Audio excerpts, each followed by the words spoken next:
Wow, $14 billion. I wonder what that would do for the people of America that could actually use it and need it. Like, how many homeless people could be housed if we use that $14 billion to invest in fixing the homeless issue or healthcare issue and stuff like that?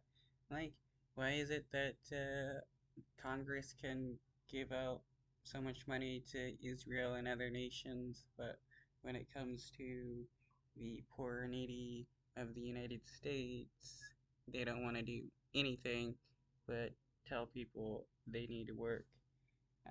Right wingers claim that welfare causes people to be lazy until they want to give money to the Israeli government, who uses that money for their citizens. Breaking news now on Capitol Hill as House Republicans have passed an emergency funding bill for Israel tonight, providing $14 billion in aid. But it does face opposition from the White House and Senate leaders who also wanted billions in aid for Ukraine in this bill. CBS's Nancy Cordes is at the White House, where the president is under pressure as the humanitarian crisis in Gaza worsens. Secretary of State Antony Blinken left Washington for his third visit to Israel in 3 weeks. Before departing, he said his main focus would be on ways to better protect Palestinian civilians. How Israel does this matters.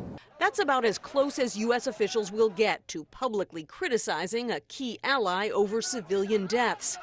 President Biden will only say that Israel needs to abide by international law. That suggests that he thinks that Israel isn't following international law, doesn't it? No, we've been saying it's. We all know that the Israeli government isn't abiding by international law or the Geneva Conventions or the laws of war and anything like that. That's why they're killing innocent civilians. Since the very beginning, Nancy, that we want to see our good friend and partner abide by our shared commitments. But with pressure mounting to slow the death toll, President Biden did tell donors at a fundraiser in Minnesota last night, quote, "I think we need a pause to give time to get the prisoners out." With two major allies now at war, the White House is asking Congress for $14 billion in emergency funding for Israel, $61 billion for Ukraine, and $9 billion for humanitarian assistance. But wow, $61 billion for Ukraine? Man, imagine this amount of money being used to invest in better transportation for people in the United States, healthcare, better housing, help with like food assistance and stuff like that. The United States could be doing pretty well, and there's a lot of people in the United States that really need help. But the bill proposed by the new Republican Speaker, Mike Johnson, strips out the humanitarian and Ukraine funding and cuts $14 billion from the IRS.